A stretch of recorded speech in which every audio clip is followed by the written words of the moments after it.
Muso tele kanubagaw assalamu alaikum aw bisimila ka kunnafoni kɛnɛ kan bakuruba damadama k'o di aw ma o tɛmɛnen kɔ ka taa se min ye dɛmɛdenɲɔgɔnya ma sa ayiwa farabanakaw ma ka bɔ ayiwa jɛkulu yɔrɔ ni o ye association espoir des enfants démunis du Mali ye fo ka taa se politiko ale bunakun kan maa damadama tun bɛ minnu ni ayiwa olu tun bɛ sariya tigilamaaw bolo ka sababuya kɛ ayiwa u kun nɔminɛlen bɛ min ye i ka dɔn k'a fɔ jalakili ye u kalen bɛ k'u sɛgɛrɛ u kanabila la nin waati in na fo ka taa se Chad ale jamana kɔnɔna na min ye jamana ɲɛmaa yɛrɛ sa ale kɔni tanyana ka sababuya kɛ ayiwa jogininda ye ayiwa kɛlɛda la muso tele kanubagaw ninnu ye bakuruba damadama an bɛna tɔw fara o kan o walawala aw bisimila a dangana a ka kunnafoni kɛnɛ kɔnɔna na o tɛmɛnen kɔ ka bɔ yen min ye ayiwa ɲɔgɔn dɛmɛ ale hukumu yɛrɛ kɔnɔna na min ye ayiwa jɛkulu ye sa ni o ye association pour l'espoir des enfants démunis ye Mali kɔnɔna na olu ye dɛmɛdonya kɛ ayiwa karido avril kalo tile 18 ayiwa min ye farabana ale kɔnɔna na min sɔrɔla ka na muso tele fɛ an ka jɛ an k'o lajɛ. Bon, an ye dɔn kɛ mɔgɔ ninnu ye sɔgɔmada in na min na parce que mɔgɔ ninnu mago bɛ dɔn na. C'est des gens u bɛ situation min na c'est pas facile. Handicapés don en même temps debout de c'est tout. Donc an fɛnɛ y'a laɲini en tant que association ka dɛmɛ las'u ma. Voilà. Bon, an ka dɔn in na malo ani tulu ani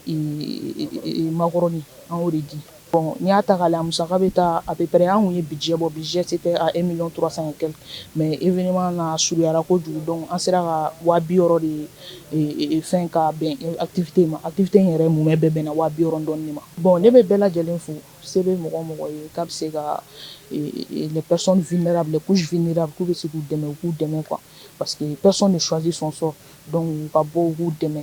ninnu mago bɛ dɛmɛ la yɛrɛ yɛrɛ yɛrɛ yɛrɛ dɛmɛ bɛɛ tɛ wariko ye dɛmɛ bɛɛ tɛ dumuniko ye mɔgɔ bɛ se ka par exemple n'i ye ninnu ta k'a lajɛ u bɛ yan nɔ handicapés de don munna u tɛ savonnerie u dege savonnerie la pour que u bɛ se ka u ta u yɛrɛ bon olu bɛɛ bɛ se ka kɛ fɛn caman caman bɛ se ka kɛ pour que u yɛrɛ bɛ se k'u ta u yɛrɛ bi taa kɔfɛ gardien in an bɛ continuer ka kɛ chaque fois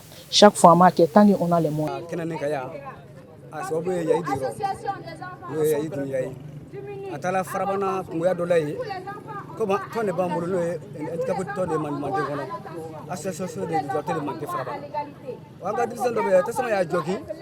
yayi a ye den nin ye a hinɛ donna den in hinɛ donna la a tɛ den in fa dɔn a t'a ba dɔn wa ni hinɛ o tɛ fili a ko nin den nin dɛmɛ ka kan dɛ ko nin dun ye jɔn den ye o y'a sɔrɔ an ka tɔnden dɔ bɛ ko Jakarija Siribe o fɔra ko k'ale bɛ den in dɔn a ko n'a bɛ den in dɔn k'ale b'a fɛ k'a lajɛ ka dɛmɛ dɔ lase den in ma ko n'a ma dɛsɛ an donna ɲɔgɔn cogo la tan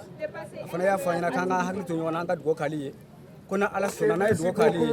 ale kɔni b'a seko bɛɛ lajɛlen k'an ye an ka se ka dɛmɛ sɔrɔ n'ala kɛ n'a ye dɛmɛ sɔrɔ ka di an ma k'an ka na o minɛ an tɛ da sɔrɔ yayi la dɛ ya Arabi Ala k'an n'aw dɛmɛ aw minnu bɛ baara Ala k'aw bɛɛ lajɛlen kɛnɛya to Ala k'aw bɛɛ kisi bana jugu ma k'a daminɛ Mali kɔnɔ a ɲɛ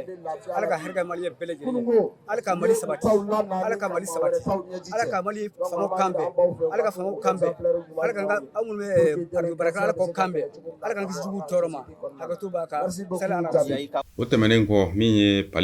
Mali ale kɔnɔna na sa ayiwa min ye ka dɔn k'a fɔ nɔminɛni min kun kɛlen bɛ ka se maa 7 olu jate ma ni maa 5 olu tun bɛ sariya tigilamaaw ka bolo kan olu kɔni kannabilala ka kɛɲɛ ni ntɛnɛndon avril kalo tile 19 ye kiiritigɛ soba min bɛ ni a bɛ wele ko Cour suprême ayiwa min ye ntɛnɛndon avril kalo tile 19 san 2021 olu ye jalakili ta ayiwa ka ɲɛsin nɔminɛni min kun kɛlen bɛ ayiwa ka ɲɛsin ni maa 7 ma ni 5 kɔni olu tun bɛ sariya tigilamaaw olu ka bolo kan kabiri décembre kalo la kɛrɛnkɛrɛnnenya na ayiwa min ye nɔminɛni sɛbɛn ka o dosa ni o ye procureur général ye ale ka hakilila la ayiwa min ye Cour suprême ye sa ni o ye sariya soba ye Mali kɔnɔna na o ye yamaruya di k'a jira k'a fɔ min ye nin sɛgɛsɛgɛliw ani a nɔminaliw ye olu ka dan sira la ayiwa min ye k'a jira k'a fɔ ni maa kofɔlen minnu filɛ nin u ka se ka kannabila olu cɛma sa min ye minisiri ɲɛmakɔrɔ ye ni o ye Bubu Sise ka taa se ayiwa kumakɛla ma arajoso la ni o ye Rasibaci olu bɛ a la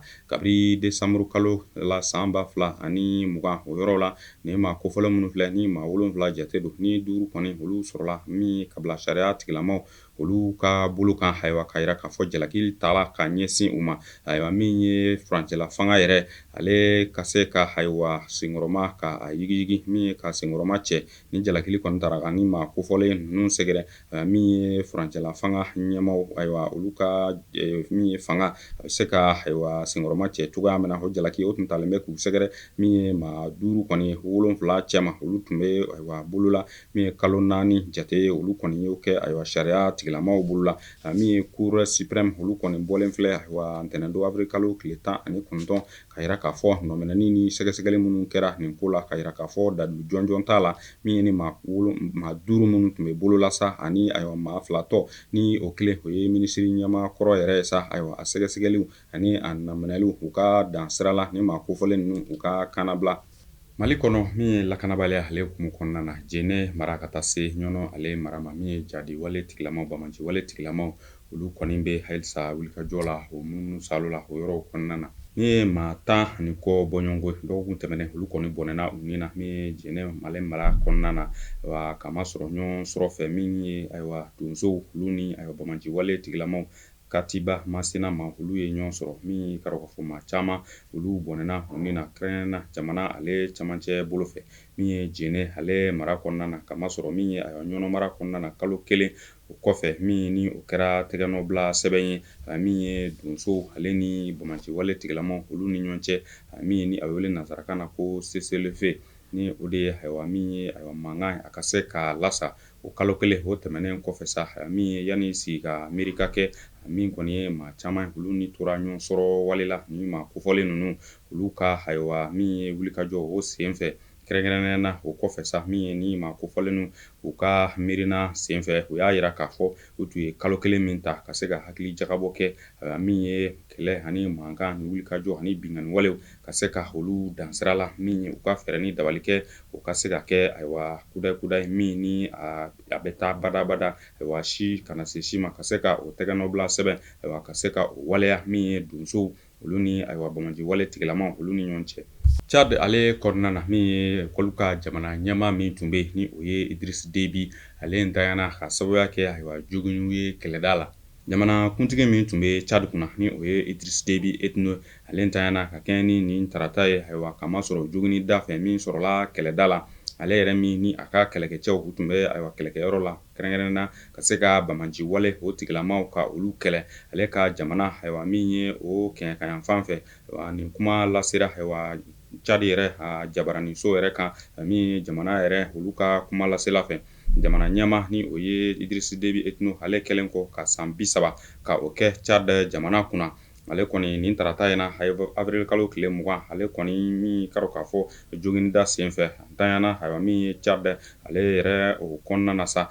min ye Azem Bermandoua Aguna ale min fana ye général ye ayiwa min ye l'armée o kɔnɔna na sa o ye kunnafoni di k'a yira k'a fɔ min ye ayiwa ni jamana ɲɛmaa kofɔlen min tanyanen filɛ a denkɛ ni o ye Mahamad Idriss Itno ye ale kɔni bɛna sigi ayiwa jamana kunna kɛrɛnkɛrɛnnenya na min ye sɔrɔdasilakaw ye finitigilakaw olu kɔni ye fanga ta nin waati in na min ye kalo 18 bɔɲɔgɔnko ye u kan ka o kɛ fanga kunna ayiwa min ye walasa waati ni a nataw la ka se ka ayiwa kalafili ka o labɛn Chad ale kɔnɔna na Idriss Déby Itno ayiwa min ye kalafili min bɔra ka tɛmɛ ale ka jamana kan ayiwa nin waati in na ayiwa ni ale tun ye sebaaya sɔrɔ ka kɛ jamanakuntigi kokura ale kɔni tanyanen filɛ nin ye min ye finitigilakaw ye olu filɛ ka ayiwa min ye fanga k'a ta kɛrɛnkɛrɛnnena ale yɛrɛ denkɛ ayiwa o kɔni ye fanga ta nin waati in na Mahamad Idriss Déby jɛkulu min ni a bɛ wele ko conseil militaire o ɲɛmaa don Chad ale kɔnɔna na u bɔra ka min ye u ka ayiwa furancɛla fanga yɛrɛ u ka taabolo ka olu bɛɛ lajɛlen dantigɛ u ka jabaraniso ani u ka kumakɛso la Chad ale kɔnɔna na Muso Tele kanubagaw an ka bi kunnafoni a bɛ dan nin yɔrɔ la an b'aw fo ka waleɲuman dɔn Muso Tele ale sugantili la n b'a fɔ a ye a k'an bɛn waati wɛrɛ inshallah